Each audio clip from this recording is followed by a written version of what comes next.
As Margaret said, this latest interest in RPL started with the COAG statement.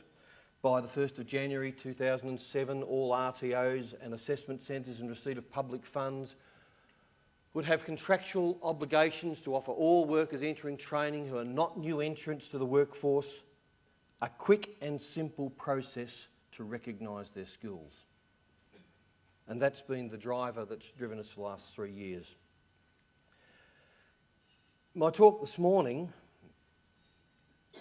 focuses on element 3 of TAA Assess 402A, Assess Competence. Supporting the candidate is not something that we might do or could do if we feel well, or it's the soft end of the equation. It's an essential part of competency assessment as part of the TAA. And of course, the reason it was so important to come through was it wasn't happening, and Margaret's alluded to this. When these figures are from the start of that process, 2006 NCVER, and you can see that, ironically, the simpler the competency, the less RPL was being done. So we weren't good at it. There was quite differentials. If you had more paper available to you, basically that's diplomas. Diploma people had more access to paper and filing cabinets and historical data. You got more RPL. But we were getting worse at it. You'll see year after year, less RPL was getting done. Something had to happen. And if you're from an industry point of view, you say, how can this be? When people are appointed to jobs, they aren't done on a whim. They are interviewed, they're questioned, they're followed up. When they get in there, they get induction training, in-service, mentoring, performance reviews.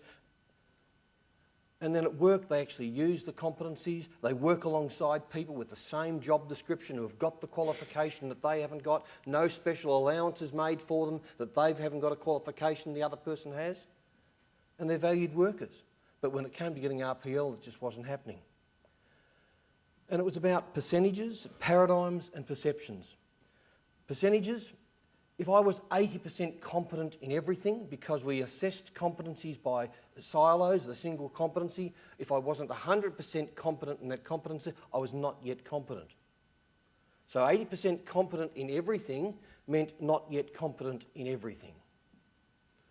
And I've argued for a long time that we need a validation pathway that picks up what we know, and a developmental pathway that picks up what we don't know and can move it, but not necessarily going into full-on training.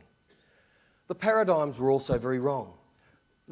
We made the power relationships. The person who knew least about the competency standards, about the AQTF, about all that, was often given the portfolio guide and said, go off and collect your evidence. The least powerful person was made responsible to drive the whole process.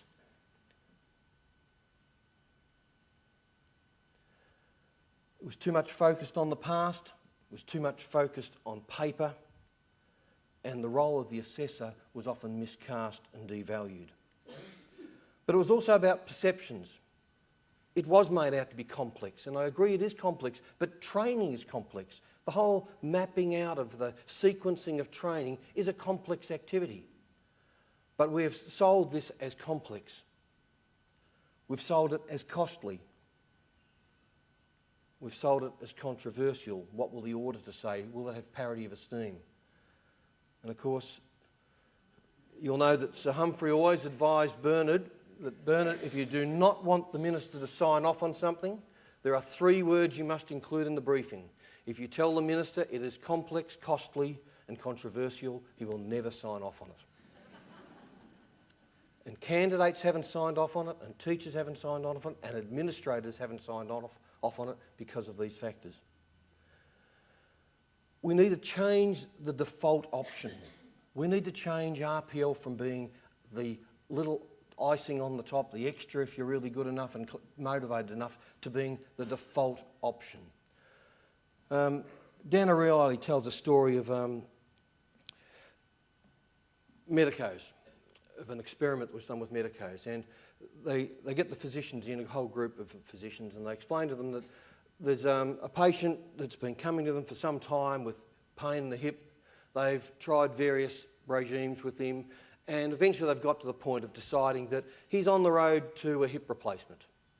Okay, so he's already on the road now, the decision's been made, on the road to the hip replacement, booked in, whatever, on the waiting list.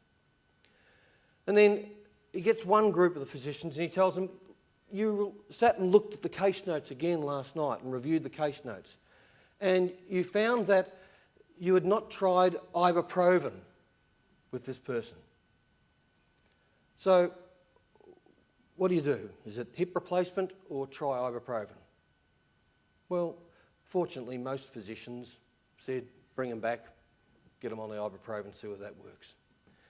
The other group of physicians, they said, you've read the case notes and you realise there's two medications you haven't tried him on, ibuprofen and Proximax.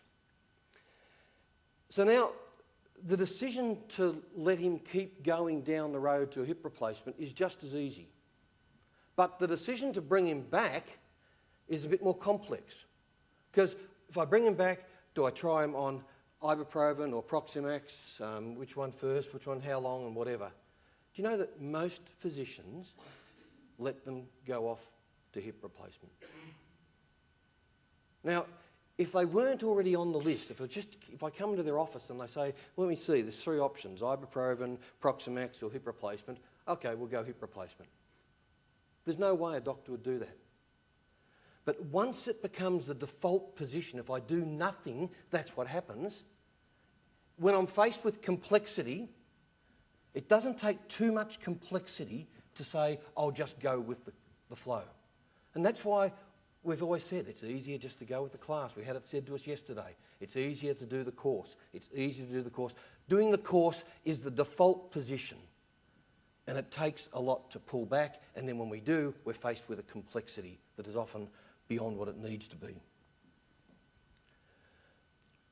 If we're going to get good at RPL, we've got to renew our respect for experiential learning. And I haven't got a lot of time to go through it, but unless we understand the veracity and validity of experiential learning, we will not do justice to the skills of those before us. Most of us are familiar with it, we've learned it. I advise you to go back and continue to read and start to refresh your memory and promote it amongst your